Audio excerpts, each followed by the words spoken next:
नमस्कार मित्रांनो, सुस्वागतम. आनंदी या मालिकेच्या आजच्या भागामध्ये अगदी मनपूर्वक मी तुमचं स्वागत करते.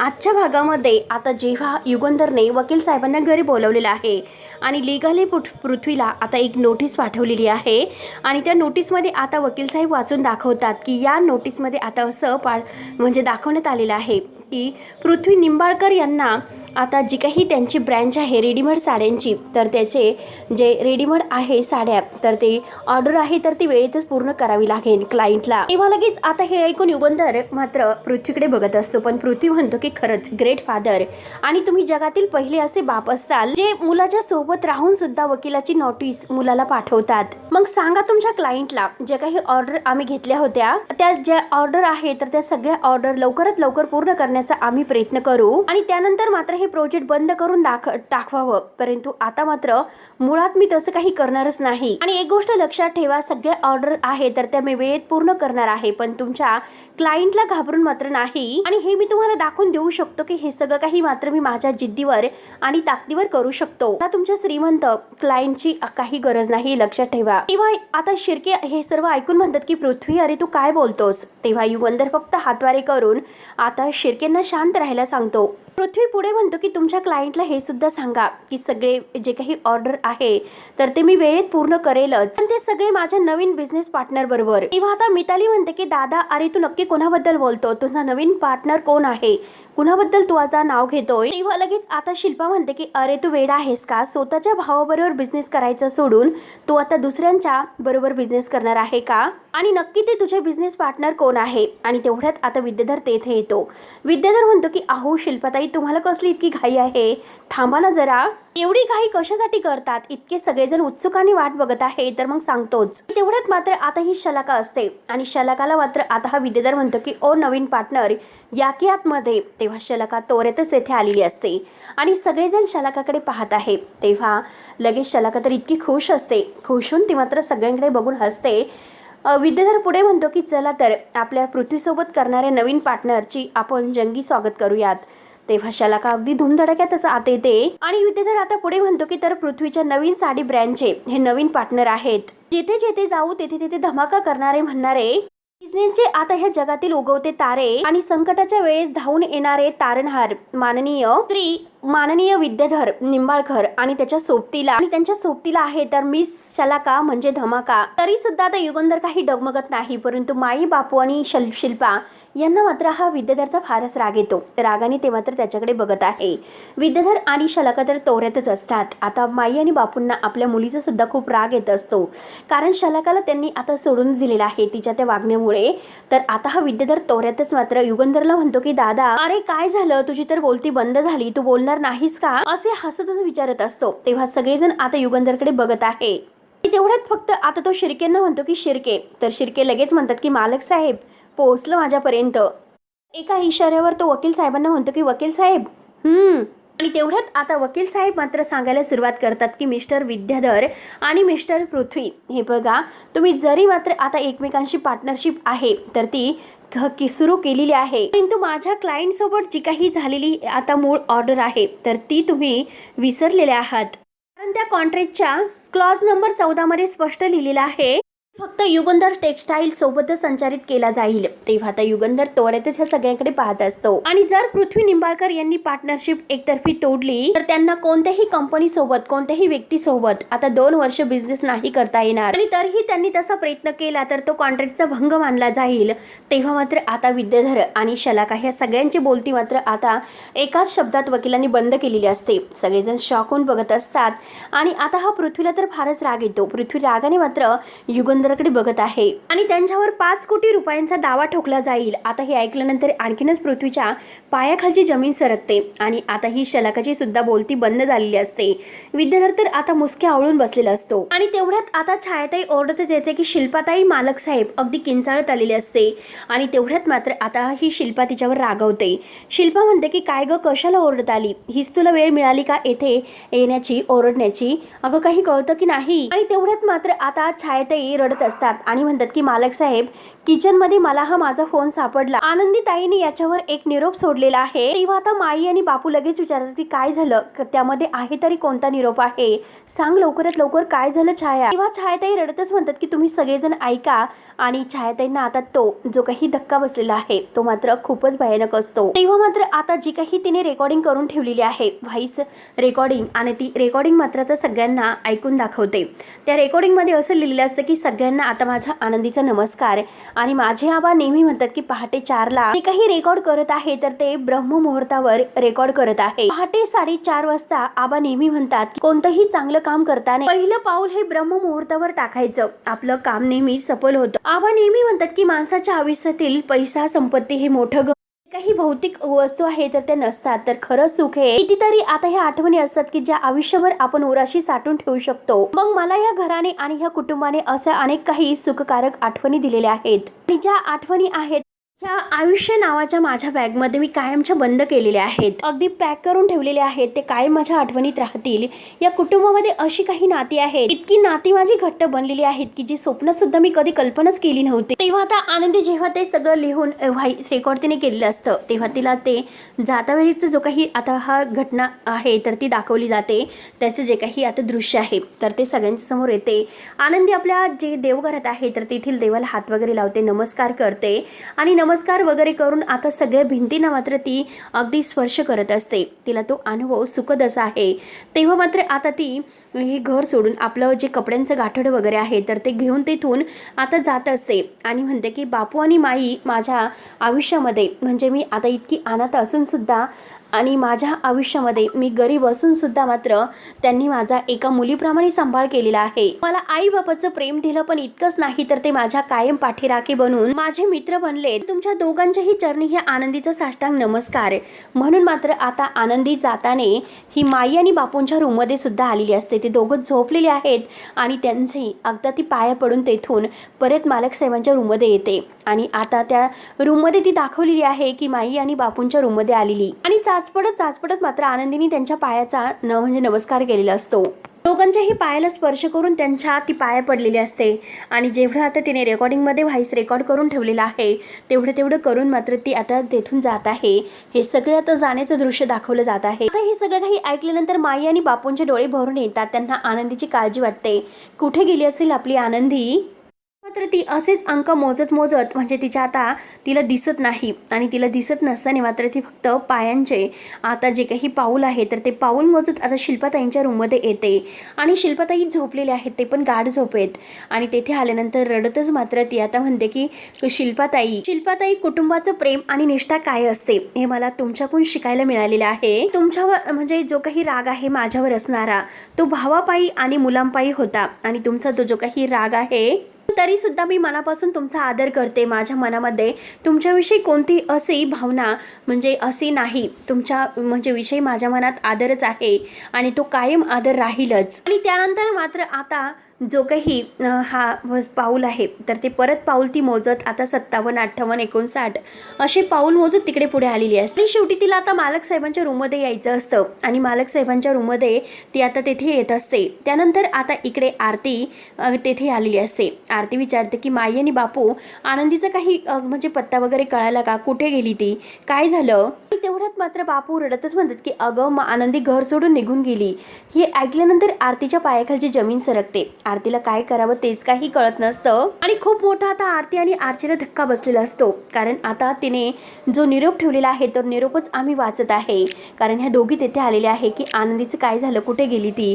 परंतु जेव्हा आता हे समजतं तर त्यांना खूप मोठा धक्का बसतो आणि डोळ्यात पाणी येते. तेव्हा आता आनंदीने आता मालक साहेबांसाठी पुढची व्हॉइस रेकॉर्ड आहे ती करून ठेवलेली आहे की मालक साहेब, मी माझ्या डोळ्यांनी कधी देवाला पाहिलं नाही, परंतु माझ्यासाठी तुम्हीच माझे देव होतात. मला प्रत्येक वळणावर साथ दिल्याबद्दल खरंच मनापासून थँक्यू. माझ्या अस्तित्वपणामुळे तुम्हाला जो काही त्रास झाला, माझ्यामुळे तुम्हाला खूप काही ऐकून घ्यावं लागलं, तुमचा मानसिक त्रास तुम्हाला झालेला आहे, त्याबद्दल खरंच मनापासून मी तुमची म्हणजे माफी मागते. मला माफ करा माझ्याकडून काही चुकलं असेल, म्हणजे जे काही तुम्हाला आता माझ्याबद्दल काही वाटत असेल, पण खरंच मी चुकले. म्हणजे मला तुमच्या घरात येऊन म्हणजे तुमच्या मुलात आणि जो काही तुमच्यामध्ये दुरावा माझ्यामुळे निर्माण झालेला आहे त्याचं खरंच मला खूप वाईट वाटतं आणि तो दुरावा दुरावाच मात्र मला तुमच्यामध्ये बनवायचा नाही, म्हणून आता मी हे घर सोडत आहे. आता आरची आणि आनंदी जे ही आरती हे सर्व आता ऐकत आहे, तर त्यांना आता आपल्या आनंदीची खूप आठवण येते. डोळ्यामध्ये लगेच आता पाणी येत असतं. आपल्या आनंदी कुठे गेली असेल, तिची काळजी वाटायला सुरुवात होत असते. सॉरी मालक साहेब असं ती मालक साहेबांना सुद्धा म्हणते. त्यानंतर पृथ्वी आणि मिताली आणि प्रांजल या तिघांसाठी सुद्धा म्हणते, जेव्हा या घरात मी पाऊल ठेवलं होतं, पण जेव्हा आता तुम्ही मुलं या घरात आलात तेव्हा तुमच्या हसण्या आणि खेळण्याने हे घर भरून गेलं. या घराची पोकळी निर्माण म्हणजे जी मोकळी होती ती भरून निघाली. आणि त्यावेळेस आता ते तिघेही झोपलेले असतात. हे प्रांजल खाली झोपलेला असतो, पृथ्वी तसंच सोफ्यावर झोपलेला असतो आणि मिताली बेडवर. तशीच आनंदीचं म्हणजे तिने फक्त दरवाजावर हात ठेवलेला असतो, कारण मुलांनी आतमध्ये स्वतःला दरवाजा बंद करून कोंडून घेतलेलं असतं. आनंदी फक्त दरवाजातच उभी राहून आपल्या मनात हे सर्व बोलत आहे. आणि शेवटी तिने आता असं सगळ्यांचा निरोप घेऊन सगळ्यांना भेटून ती तेथून जाण्याचा तिने निरोप घेतलेला असतो. आणि सगळ्यांच्या आता इथे पायासुद्धा पडते, सगळ्यांचा आशीर्वादसुद्धा घेते. शिल्पाताईच्या सुद्धा रूममध्ये जाते, मालक साहेबांचा सुद्धा आशीर्वाद घेते, पाया पडते. आणि शेवटी आता तिला हे घर सोडायचं असतं, परंतु डोळ्यामध्ये पाणी असतं. आणि आता तिने जे सगळं त्या व्हॉइस रेकॉर्ड करून ठेवलेलं आहे ते सगळं तसं दाखवण्यात येत आहे. तेव्हा मित्रांनो, आनंदीने अगदी सर्व काही विचार करून हे घर सोडलेलं असतं की कुणाला आपल्यामुळे त्रास वगैरे काही नकोय. पुढे आनंदी आता रडतच म्हणत आहे की आबा नेहमी म्हणतात की मुलांच्या पायानेच घराला घर पण येतं, आणि खरंच मी खूप मुलं आल्याने खूप खुश झाले होते, परंतु आता म्हणजे मला मात्र आबांनी एक गोष्ट सांगितलेली होती ती काय मी विसरून गेले होते. मुठीमध्ये घट्ट पकडून ठेवण्याचा प्रयत्न करत असतो तेवढं ते हातातून निष्ठत असतं. आणि अगदी तसंच आहे की मालक साहेबांमधील आणि तुमच्यामधील जो दुरावा माझ्यामुळे निर्माण झाला होता तो दुरावा मी अगदी म्हणजे पूर्णपणे मिटवण्याचा मी प्रयत्न केला होता, परंतु तेवढी परिस्थिती माझ्या हातावरून जात होते. मी खूप प्रयत्न केले तुमच्यावरील हे सगळं मिटवण्यासाठी, पण नाही, ते नाही शक्य झालं. तेव्हा आता हे सर्व काही ऐकल्यानंतर आरती आणि आरची ह्या अगदी ढसाढसा रडत असतात. आज मालक साहेब आणि तुमच्यामध्ये जी काही दरी निर्माण झालेली आहे तर ती सगळी माझ्यामुळे झाली. तर अगदी जड पावलांनी आता ती खाली येते. खाली आल्यानंतर मात्र आता एक एक पाऊल मात्र ती मोजत असते आणि रडत असते. तिला आपलं हे घर सोडूशी वाटत नसतं, पण तरी सुद्धा मात्र आता ती आपल्या काळजावर दगड ठेवते आणि हे घर सोडून जाण्याचा निर्णय घेते. कारण तिला असं वाटत असतं की आपल्यामुळे या घरात भांडण नको, कारण आपणच मात्र आता यांच्यामध्ये आलो आणि आपल्यामुळे दरी निर्माण झाली. मुलं नाराज झाली, मुलं जेवायला तयार नाहीत, म्हणून आपणच हे घर सोडून निघून गेलेलं बरं राहील. म्हणून आनंदी सगळ्यांचे आशीर्वाद घेते, पाया पडते आणि सगळ्यांचा निरोप घेऊन आता खाली समिताताईंच्या फोटोजवळ आलेली असते. आणि त्यानंतर समिताताईंच्या फोटोजवळ येऊन आता ती समिताताईंच्या फोटोला नमस्कार वगैरे करते आणि डोळ्यात पाणी येत असतं. तेव्हा आता ही जी काही व्हॉइस रेकॉर्ड आहे तर ती सगळेजण ऐकत असतात. आणि माझ्यामुळे ही जी दरी निर्माण झालेली आहे तर ती कायम मला पुसून टाकावी लागेल. आणि शेवटी माझ्यामुळे आणि माझं या घरातील जे काही आता कायमचं निघून जाणं खूप गरजेचं आहे. मला मात्र या घरातून गेलंच पाहिजे. नको, मुलांना सुद्धा माझ्यामुळे वाईट वाटायला नको. त्यांनी जेवण करायला हवं, त्यांना त्यांच्या हक्काचं घर मिळायला हवं. आणि जर त्यांना तर माझ्यामुळे त्रास होत असेल तर मी निघून गेलेलं बरं राहील, कारण या घरामध्ये भांडण तंटण वगैरे काही नको. म्हणून शेवटी आता आनंदीने समिताच्या फोटोला सुद्धा नमस्कार केलेला असतो आणि तेथून ती जायला निघते. आता हे जे काही व्हॉइस रेकॉर्ड मिताली आणि घरातील बाकी सर्वजण ऐकतात तर मितालीला खूपच हसू येत असतं, तिला खूपच आनंद झालेला असतो. प्रांजल आणि आता ही धनश्री त्या सुद्धा खूप हसत असतात. आणि पृथ्वीला सुद्धा आनंदच झालेला असतो. सगळ्यांचे चेहरे मात्र आता खुललेले आहेत, परंतु युगंधर, माई आणि बापू आणि छायाताई यांचे डोळे भरून येतात. आरती आणि आता ही आरची ह्या दोघी तर ढसाढसा रडत असतात. किंवा आनंदी समिताताईच्या फोटोला हात जोडते आणि म्हणते की चला, मी गेल्यानंतर आता येथे वाद वगैरे काही होणार नाही. या वादाचं कारणच सगळं काही संपून जाईल. मग आता सगळेजण एकोप्याने आनंदाने राहतील. जी विखुरलेली नाती आहे, ती तुटलेली नाती आहे तर ती पुन्हा जोडली जातील. आणि खरंच आज मात्र खूप जड मनाने या सुंदर घराचा मी निरोप घेत आहे. जाते मी कायमची निघून. जाता जाता मात्र मी तुमच्या सगळ्यांसाठी देवघरामध्ये एक छोटीशी भेट ठेवून जाते. ती भेट मात्र नक्की पहा. आता हे सर्व ऐकल्यानंतर युगंधरच्या पायाखालची जमीन सरकते, त्याला धक्का बसलेला असतो. आरती आणि आता ह्या आरची यांना खरंच आपली आनंदी कुठे गेली असेल, आनंदी ताई का हे घर सोडून गेली, त्यांना आता खूपच धक्का बसलेला असतो. किंवा आता सगळेजण देवघराकडे बघत आहे, नक्की आनंदीने त्यांच्यासाठी काय भेट ठेवलेली आहे. सगळ्यांचं लक्ष देवघराकडे जातं. आणि त्यानंतर मात्र आता ती म्हणते की ह्या पवित्र ब्रह्ममुहूर्तावर आपण जे काही मागतो ते मनातील सगळ्या इच्छा पूर्ण होतात आणि ह्या ब्रह्ममुहूर्तावर मी देवाकडे फक्त एकच मागणं करेल, मी गेल्यानंतर बापामधील आणि मुलामधील हा जो दुरावा आहे तर तो कायमचा मिटून जाऊन दे. तुमच्या सगळ्यांसाठी ही पांढरी फुलं मी ठेवलेली आहेत. पांढरा रंग हा अगदी समृद्धीचा आणि शांततेचा प्रतीक आहे. तो एक कोऱ्या आणि स्वच्छ पाटीसारखा असतो. तेव्हा माईंचे डोळे भरून येतात, त्यांना आनंदीची काळजी वाटते. परंतु आरतीला तर रडू आवडतच नाही. ती खूप रडत असते, तिला आनंदीची काळजी वाटते. नवीन सुरुवातीसाठी हा पांढरा रंग खूपच आता फायदेशीर असतो आणि मला पूर्णपणे खात्री आहे मी गेल्यानंतर मात्र मालक साहेब आणि मुलामधील आयुष्याची एक सुंदर आणि नवीन सुरुवात व्हायला हवी. तेव्हा आता पृथ्वी, प्रांजल, मिताली हे ऐकतात पण काही फरक त्यांना पडत नसतो. शलाका तर अगदी हसत असते आणि विद्याधर सुद्धा. ती फुलं मात्र आता टोपली भरून तिने देवघरात ठेवलेली आहे. सगळ्यांसाठी जाताना हे सुद्धा आता ते दृश्य दाखवले जाते. त्यानंतर मात्र आता आनंदी एक एक पाऊल टाकत आता संपूर्ण घराला भेटते. संपूर्ण घराच्या भिंतींना स्पर्श करते, डायनिंग टेबलला स्पर्श करते आणि अगदी चालत चालत दरवाजात आलेली असते. त्यानंतर पुढे ती त्या व्हॉइस रेकॉर्डमध्ये म्हणते की माझ्या आबा आणि 2 बहिणींना सांगा मी त्यांच्यावर खूप खूप प्रेम करते, परंतु आता मी त्यांच्याकडे माहेरी नाही जाणार. माझ्या दुःखाचं आणि नशिबाचं ओझ आहे, मला त्यांच्यावर टाकायचं नाही. न सांगा की माझी अजिबात काळजी करू नका आणि तुम्ही सगळे सुद्धा माझी कोणीच काळजी करू नका. फक्त हे घर प्रेमाने आणि आनंदाने भरून टाका, बाकी माझं काही मागणं नाही. तेव्हा शिल्पाच्या डोळ्यात पाणी येते. म्हणजे आता ही शिल्पाला सुद्धा वाईट वाटतं, परंतु माई तर बिचारे खूप रडत असतात.